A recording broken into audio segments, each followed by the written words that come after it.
ಚಿಕ್ಕಬಳ್ಳಾಪುರದಲ್ಲಿ ವಿಶೇಷ ಕ್ಯಾಬಿನೆಟ್ ಅಧಿವೇಶನವನ್ನು ಇವತ್ತು ಕರೆಯಲಾಗಿದೆ. ಈ ವಿಚಾರಕ್ಕೆ ಸಂಬಂಧಪಟ್ಟಂತೆ ಮಾತಾಡೋದಕ್ಕೆ ನಮ್ಮ ಜೊತೆ ರಾಮಲಿಂಗಾರೆಡ್ಡಿ ಸಚಿವರಿದ್ದಾರೆ. ಅವರು ಮಾತಾಡ್ತಾ ಹೋಗ್ತೀನಿ. ಸರ್, ಇವತ್ತು ವಿಶೇಷವಾಗಿ ಕ್ಯಾಬಿನೆಟ್ ಸಭೆಯನ್ನು ಕರೆದಿದ್ದೀರಿ, ಏನೆಲ್ಲ ಅಭಿವೃದ್ಧಿ ವಿಚಾರಗಳಿದೆ?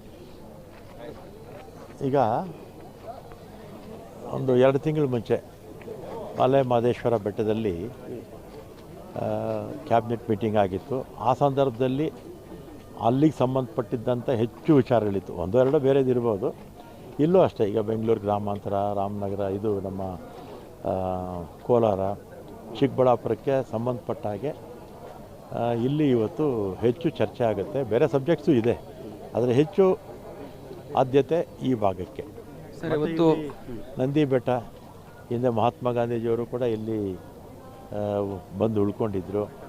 ಮತ್ತು ಒಂದು ಪ್ರವಾಸಿ ತಾಣ, ಹೆಚ್ಚು ಜನ ಬಂದು ಹೋಗುವಂಥದ್ದು.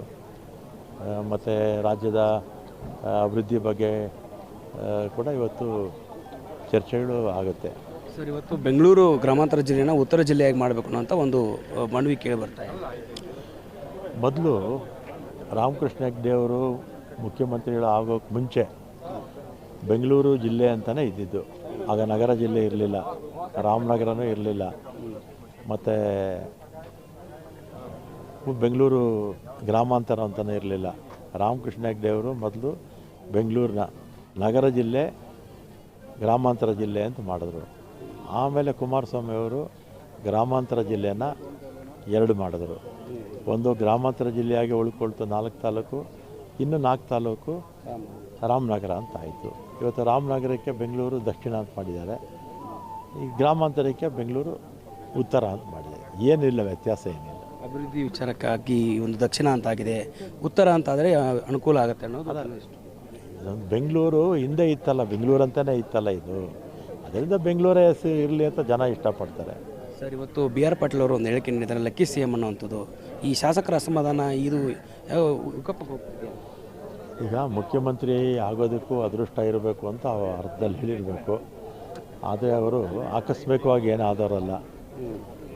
JH ಪಟೇಲರು CM ಆದಾಗಲೇ ಇವ್ರ ಹೆಸರು ಕೂಡ ಮುಖ್ಯಮಂತ್ರಿ ಸ್ಥಾನಕ್ಕೆ ಕೇಳಿ ಬಂದಿತ್ತು ಅಲ್ವಾ. ಅವರ ಹೋರಾಟದಿಂದ ಇವತ್ತು ಈ ಸ್ಟೇಜಿಗೆ ಅವರು ಮುಖ್ಯಮಂತ್ರಿ ಆಗೋ ಮಟ್ಟಕ್ಕೆ ಬೆಳೆದಿದ್ದಾರೆ, ಮುಖ್ಯಮಂತ್ರಿ ಆಗಿದ್ದಾರೆ, 2ನೇ ಸಲಿನೂ ಆಗಿದ್ದಾರೆ.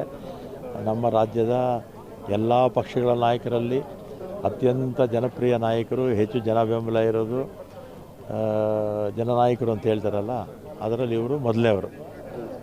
ಅಂದರೆ ಯಾಕೋ ಸರ್ಕಾರದಲ್ಲಿ ಪದೇ ಪದೇ ವಿರೋಧಿ ಹೇಳಿಕೆಗಳು, ಅಸಮಾಧಾನ, ಅನುದಾನದ ವಿಚಾರ ಯಾಕೆ ಹೆಚ್ಚಾಗ್ತಿದೆ ಅಂತ ಸರ್? ಈಗ ಅದನ್ನು ನಮ್ಮ ಶಾಸಕರು, ಮಂತ್ರಿಗಳು, ಬೇರೆ ನಾಯಕರು ಅರ್ಥ ಮಾಡ್ಕೋಬೇಕು. ನಾವು ಈ ರೀತಿ ಮಾತಾಡಿದ್ರೆ ಪಕ್ಷಕ್ಕೆ ಡ್ಯಾಮೇಜ್ ಆಗುತ್ತೆ. ಪಕ್ಷಕ್ಕೆ ಡ್ಯಾಮೇಜ್ ಆದರೆ ಇನ್ನು 3 ವರ್ಷಕ್ಕೆ ಎಲೆಕ್ಷನ್ ಬಂದಾಗ ಇದು ರಿಫ್ಲೆಕ್ಟ್ ಆಗುತ್ತೆ. ಮತ್ತು ನಾವು ಅಧಿಕಾರಕ್ಕೆ ಬರಬೇಕು. 2028ಕ್ಕೆ ಎಲೆಕ್ಷನ್ ಆಗುತ್ತೆ, ಮತ್ತು ನಾವು ಅಧಿಕಾರಕ್ಕೆ ಬರಲೇಬೇಕಾಗುತ್ತೆ. ಯಾಕಂದರೆ BJPಗೆ ಅಧಿಕಾರ ಬಿಟ್ಕೊಟ್ರೆ BJP ಏನು ಪಬ್ಲಿಕ್ ಕೆಲಸ ಮಾಡೋಲ್ಲ. ನಮ್ಮ ಕಾಂಗ್ರೆಸ್ ಪಕ್ಷ ಜನರ ಪರವಾಗಿರ್ತಕ್ಕಂಥ ಪಕ್ಷ. ನಮ್ಮಲ್ಲಿ ಎಷ್ಟೇ ಸಣ್ಣ ಪುಟ್ಟ ಜಗಳಗಳಿದ್ರೂ ಕೂಡ ನಮ್ಮ ಅಭಿವೃದ್ಧಿ ದೃಷ್ಟಿನಲ್ಲಿ ಕಾಂಗ್ರೆಸ್ ಬಿಟ್ಟರೆ ಯಾರೂ ಕೂಡ ಮಾಡೋಕ್ಕೆ ಸಾಧ್ಯನೇ ಇಲ್ಲ. DK ಶಿವಕುಮಾರ್ ಬಣ, CM ಬಣ ಅಂತ ಹೇಳಿ ತೆರೆಕಕ್ಕೆ ಹೋಗ್ತಾ ಇದೆಯಾ ಅಂತ ಶಾಸಕರು 100 ಶಾಸಕರಿದ್ದಾರೆ ಅಂತ. ಯಾವ ಬಣನೂ ಇಲ್ಲ, ಒಂದೇ ಬಣ ಕಾಂಗ್ರೆಸ್ ಬಣ ಇರೋದು. ಅವ್ರು ಹೇಳೋರಿಗೆ ಸ್ವಲ್ಪ ಗಟ್ಟಿಯಾಗಿ CM, DCM ಸುರ್ಜೇವಾಲಾ ಅವರು ಗಟ್ಟಿಯಾಗಿ ಹೇಳಿದರೆ ಇವರೆಲ್ಲ ಸುಮ್ಮನೆ ಆಗ್ತಾರೆ. ಅವ್ರು ಹೇಳದೇ ಇರೋದ್ರಿಂದ ಇವರು ಮಾತಾಡ್ತಾ ಇದ್ದಾರೆ. ಶಾಸಕರಿಗೆ ಸುರ್ಜೇವಾಲಾ ಸಭೆ ಕರೆದಿದ್ದಾರೆ ಸರ್, ಅಲ್ಲಿ ಕೂಡ ಸಾಕಷ್ಟು ಅಸಮಾಧಾನ ಆಗ್ತದೆ ಸಚಿವರ ಮೇಲೆ. ಶಾಸಕರು ಹೋಗಿ ಸುರ್ಜೇವಾಲಾ ಅವ್ರ ಹತ್ರ ಏನು ಮಾತಾಡಿದ್ರು ಅಂತ ನನಗೆ ಹೆಂಗೆ ಗೊತ್ತಾಗುತ್ತೆ? ಅನಿವಾರ್ಯ ಇದೆಯಾ ಸರ್ ಸುರ್ಜೇವಾಲಾ ಅವರು ಸಭೆ ಮಾಡುವಂಥ? ಸುರ್ಜೇವಾಲಾ ಅವರು ನಮ್ಮ ಪಕ್ಷದ ಉಸ್ತುವಾರಿ ವಹಿಸಿರ್ತಕ್ಕಂಥವ್ರು.